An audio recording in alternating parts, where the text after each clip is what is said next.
The council chamber was a fortress of glass and steel, its high walls lined with banners of 100 species. Their voices had been loud minutes earlier, accusations, insults, and laughter directed at a race they considered little more than an evolutionary accident. They spoke of containment measures and pacification protocols, as if humanity were a pest to be managed, not a sovereign civilization. The words primitive, reckless, and uncivilized were thrown around like casual truths. None in the room expected challenge. Then the chamber doors opened without announcement. A ripple of confusion passed through the delegates as the figure stepped inside. One human, alone, dressed in the uniform of a military officer, his shoulders squared, his gaze direct. There was no deference in his walk, no hesitation in his steps toward the central podium. 2 guards moved to intercept, but the council head, curious, motioned them to stand down. The alien representatives leaned forward, expecting the man to speak the words they had heard countless times from conquered worlds: pleas for leniency, offers of tribute, hollow promises of loyalty. But the man's expression carried no trace of submission. His eyes scanned the chamber like a tactician surveying a battlefield, calculating lines of influence and weakness. When he spoke, his voice was calm, steady, carrying with it a weight that silenced even the most talkative delegates. "You attacked our home?" It was not shouted. It was not dressed in theatrics. It was a simple, undeniable statement. For a heartbeat, the meaning didn't land. Some blinked in confusion, others exchanged amused glances, dismissing it as human dramatics. But there were a few, those who knew the reports from the first day of conflict, who stiffened in their seats. One delegate, scaled and crowned with a thin ridge of bone, gave a derisive laugh. "Your home was an unauthorized expansion world. The council acted within its authority to secure stability in." The man cut him off with a glance so sharp the alien's words trailed into silence. "You came to our skies uninvited. You struck without declaration. You killed without warning. Cities burned, families died, and you called it stability." The council head leaned forward, voice measured but tinged with irritation. "Representative of Earth, you were not summoned. Your appearance here is a breach of—" "I'm not here to follow your procedures," the man replied evenly. "I'm here to remind you of what you did. To stand in the very chamber that justified it. To look into the faces of those who ordered it." Murmurs swept the assembly, some voices demanding his removal, others curious to see how far he would go. A few whispered about human stubbornness, a trait often mocked but occasionally feared. "You misunderstand your position," said a representative from a militaristic empire whose fleets had joined the first wave against Earth. "Your world was in violation of interstellar law. The Council's decision was unanimous." The human's lips curved slightly, not into a smile, but into something far colder. "Law is meaningless when it is written by the thief to excuse the theft. You voted to destroy us because we refused to kneel. That's not law. That's conquest dressed in ceremony." A thin tension wound itself through the room. The council was used to groveling. This was different. This was accusation without fear. The council had tapped a claw on the podium before him. "Your people resisted. They suffered for it. That is the nature of power. What, then, is your purpose here? To beg for peace? To secure your survival?" The man held his gaze for a long moment. "To speak truth. And to ensure you hear it before we are finished." The phrase "before we are finished" drew subtle shifts in posture from several delegates, as though the temperature in the room had dropped. The words carried implication: unfinished business, a war not over. An insectoid representative hissed from across the chamber. "Your fleets are crippled, your colonies gone. You have nothing left but defiance.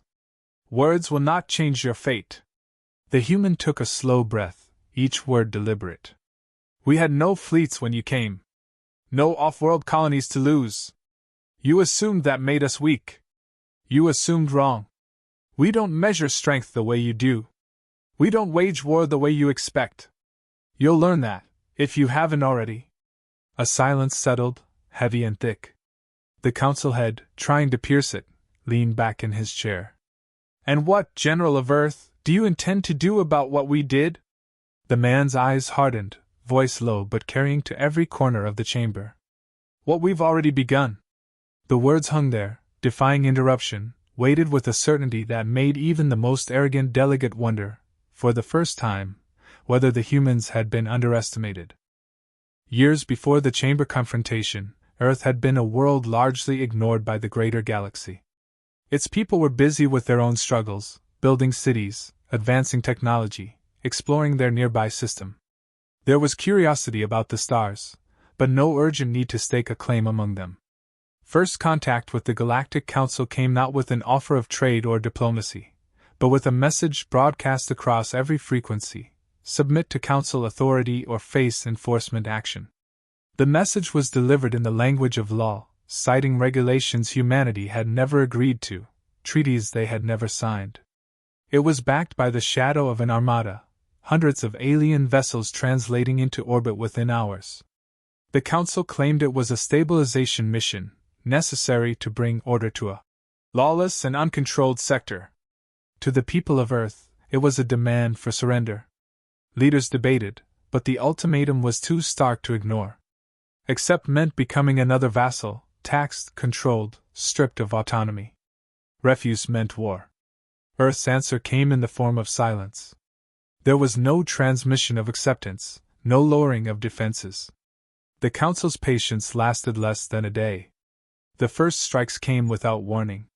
Orbital bombardments targeted major population centers, not military installations. The shockwave of destruction rippled across continents. Buildings collapsed, streets burned, entire districts vanished in seconds. Communication grids failed. Casualty numbers were beyond comprehension. In the first week alone, billions were dead or displaced. The Council's fleets hovered above, unchallenged, their commanders reporting a swift and efficient operation. They underestimated the depth of the wound they had opened. The survivors of Earth scattered underground, using whatever shelters and tunnels they could find. Resistance formed in the dark, not out of organized command, but out of sheer necessity. Those who had nothing left to lose began striking back in whatever ways they could. Old satellites were repurposed into crude surveillance systems. Civilian engineers reverse-engineered fragments of alien tech from downed drones. Farmers became smugglers, moving food through hidden routes. Scientists, cut off from laboratories, improvised weapons in basements and abandoned factories. Every resource was repurposed toward a single purpose: endurance. Months passed, and the Council began to believe the conflict was over. Official reports described Earth as contained, its capacity for organized resistance eliminated. The truth was the opposite. The strikes had scattered humanity, but they had also made them unpredictable. Small teams began operating beyond Earth, slipping onto alien-controlled moons and stations.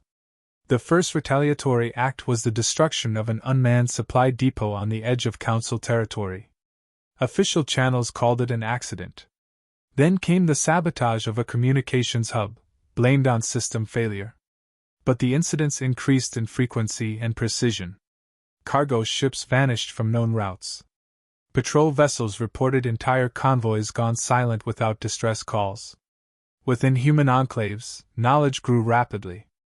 Captured equipment was taken apart, studied, and rebuilt with modifications.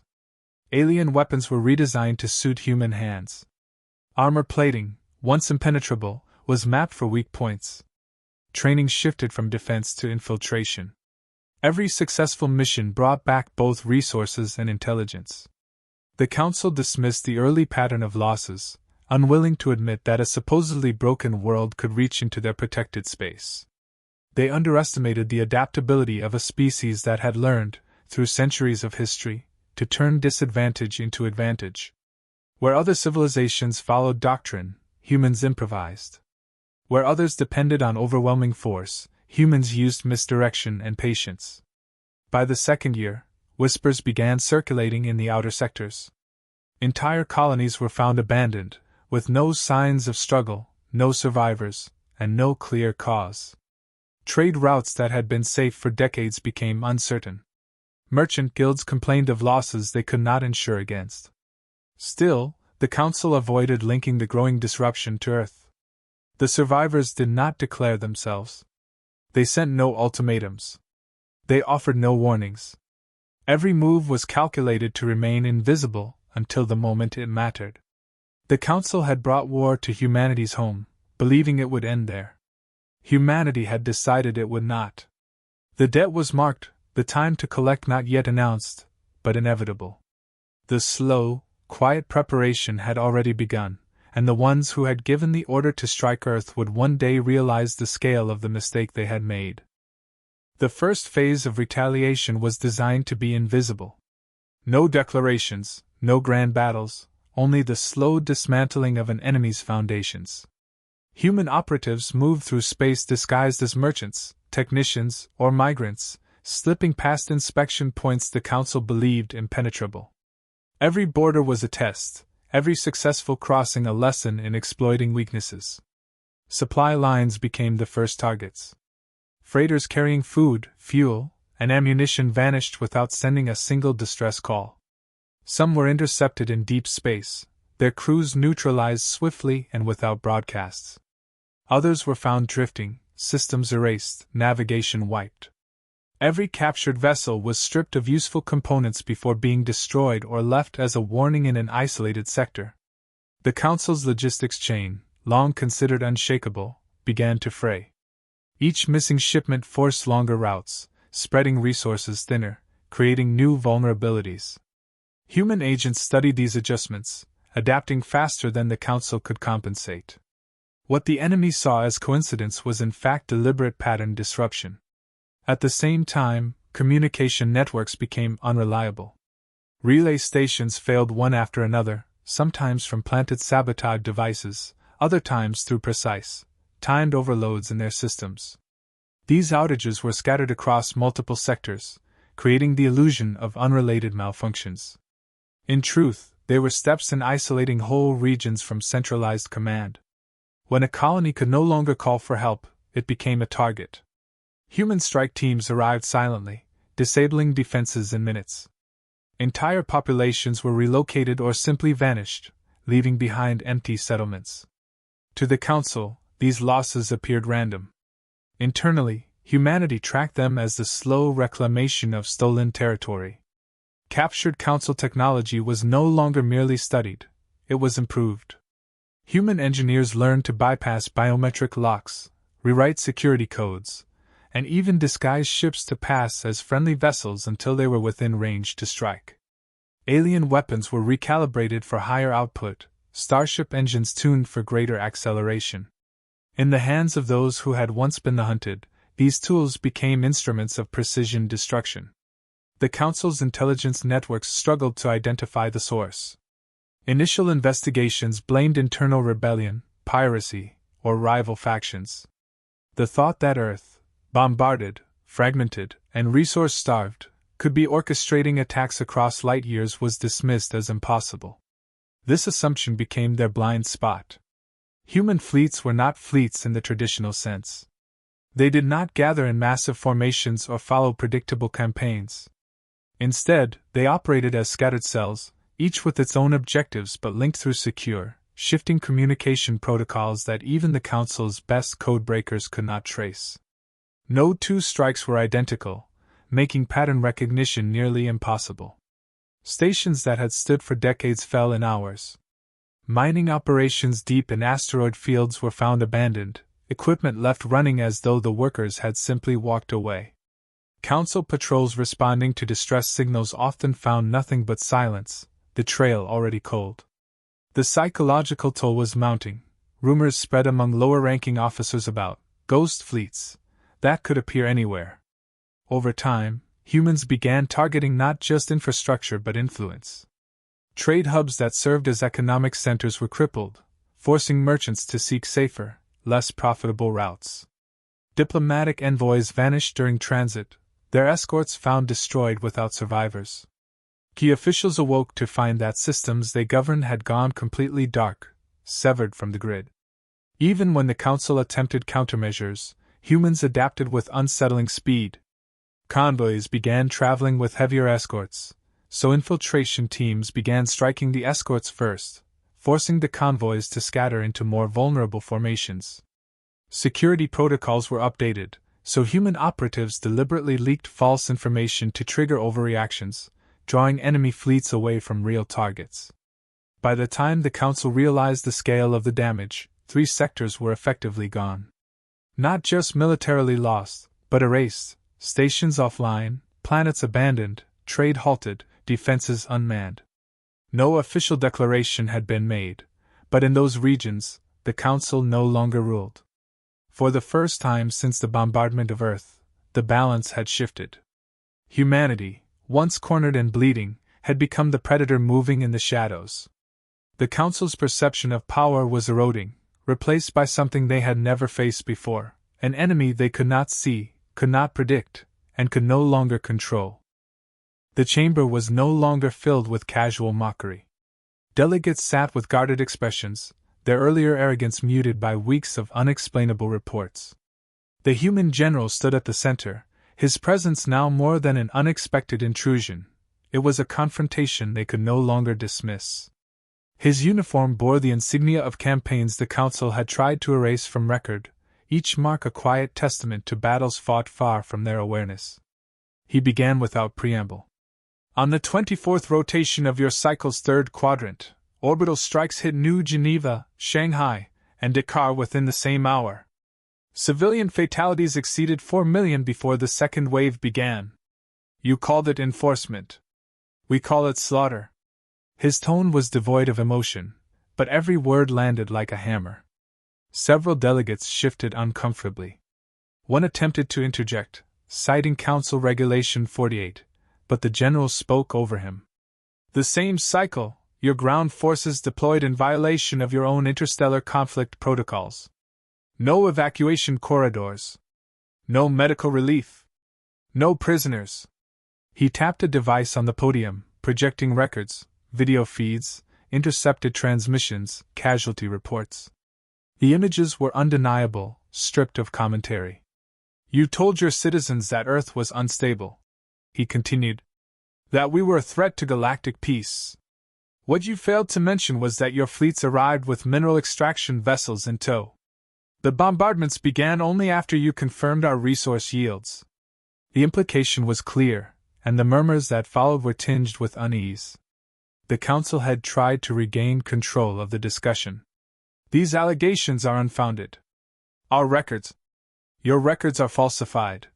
The General interrupted, producing parallel logs obtained from compromised Council archives. Dates matched, but the content did not. The fabricated versions had been scrubbed of civilian targets, replacing them with supposed military facilities. The originals told a different story: families running for cover, schools reduced to ash, unarmed ships destroyed in orbit. This is the truth you've buried, he said, letting the evidence cycle through without embellishment. You wanted Earth silent so you could claim our resources uncontested. Instead, you ignited a war you can't contain. A representative from the SYTH Dominion leaned forward, his voice edged with disbelief. You speak as if your species holds leverage. The Council's fleets number in the thousands. Your population has been halved. Your world is isolated. The General's expression didn't shift. Leverage isn't in numbers. It's in position. We've reached your core sectors without detection. Your supply routes collapse faster than you repair them. Your border patrols fire on shadows while your colonies vanish. He spoke as if reciting a report, the details too precise to be posturing. You're bluffing, another delegate said, but her voice lacked conviction. Am I? The General asked. Your Erythraean relay station hasn't sent a signal in 11 cycles. The Ventari shipyards haven't completed a vessel in 2 months. 3 of your agricultural worlds in Sector 9 are starving because their convoys never arrived. And that's only the beginning. He let the silence draw out, forcing them to imagine how much more he might know. We don't need to match you ship for ship. We dismantle what you depend on. We strike where you think you're safe. You invaded our skies. We walk in yours now. The Council head's tone hardened. What is it you want? The General's gaze swept the chamber. Justice. Not in your legal terms, those are meaningless to us. Justice as we define it. You will answer for the lives you took, the cities you destroyed, the future you tried to erase. A murmur of protest rose, but it was subdued quickly. Too many in the chamber had seen the same troubling reports, heard the same rumors from their own officers. The humans' words were not threats in the conventional sense. They were confirmations of what many had feared was already happening. "We are not your subjects," the general said evenly. "We will not bow. And when this ends, it will be because you chose to stop, on our terms, or because you no longer can." The chamber felt smaller, the air heavier. For the first time, the council understood that the war they thought concluded was still in motion, and they were no longer the ones dictating its course. The general's hand moved to a control on the podium, and the chamber's central display came alive. What appeared first was not a prepared speech or diagram, but live feeds, dozens of them, each from different sectors. Massive alien warships burned in the void, their hulls split and venting atmosphere. Planetary shields, thought impregnable, flickered and died under concentrated bombardment. Entire orbital defense rings lay shattered, debris scattering across the upper atmosphere of worlds the Council considered untouchable. No commentary accompanied the images. The delegates recognized the locations immediately, core systems, not border outposts. Their fleets, the pride of centuries of dominance, were being torn apart in real time. Some delegates shouted for confirmation from their aides, only to have no signal return. Others simply stared, their faces tightening as the implications set in. The general's voice cut through the panic. "While you debated procedure, we dismantled your strongholds. While you mocked our capabilities, we built weapons your engineers said were impossible. While you thought we were dying, we learned everything about how you fight, and how to make it irrelevant." He gestured, and another set of feeds appeared. This time they showed human warships, sleek, angular, their hulls a fusion of Earth's designs and captured alien technology. They moved in perfect coordination, their maneuvers too fast and precise to be crewed solely by organics. "Our fleets don't need admirals to issue orders. They think faster than you can react, and they do not hesitate. Every move they make is calculated for maximum efficiency and minimum risk. We have no need for endless numbers when every strike is decisive." Several delegates attempted to rally their composure. One from the Kelrose Ascendancy barked, "This is a declaration of extermination. You would destroy entire civilizations?" The general's gaze didn't waver. "You destroyed ours. You targeted civilians first. You wrote that rule into the war. We simply accepted your precedent." Gasps and murmurs filled the room, but the feeds kept rolling. On one screen, a council capital world's largest spaceport was overrun, human troops securing it without firing a single unnecessary shot, moving with the precision of veterans who had trained for this exact moment. On another, a council fortress surrendered after its command AI was overridden, every defense turned inward until the garrison realized resistance was pointless. "You've always assumed your homeworlds were safe," the general said. "You built your power on the idea that distance and defenses made you untouchable. Look closely. Your distance means nothing. Your defenses are ours now." One of the elder council members, voice strained, asked, "What is your demand?" "Unconditional surrender," the general replied without pause. "Reparations for every life you took. Resources to rebuild what you destroyed. And the guarantee that your fleets will never again cross into our skies. Fail to meet these terms, and we will finish what we've started." The council had attempted a final show of defiance. "You can't expect us to."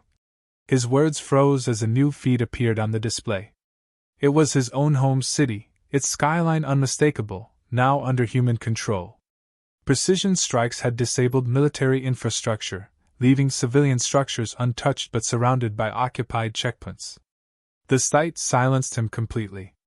One by one, delegates who had come prepared to dismiss the human's presence began signaling surrender. Some did so quietly, sending encrypted transmissions to halt resistance. Others simply stared in resignation, knowing that further defiance would bring the same fate to their worlds. The general let the moment linger, then spoke with the same calm he had entered with. You attacked our home? You believed that would be the end of it. But we do not end when you will it. We end when we choose. Remember this day, because the next time you raise a weapon against humanity, there will be no terms, only consequences. The feeds faded to black. In the silence that followed, the reality settled over the chamber. The council had not just lost a war, they had lost the illusion that they could ever again dictate the fate of Earth.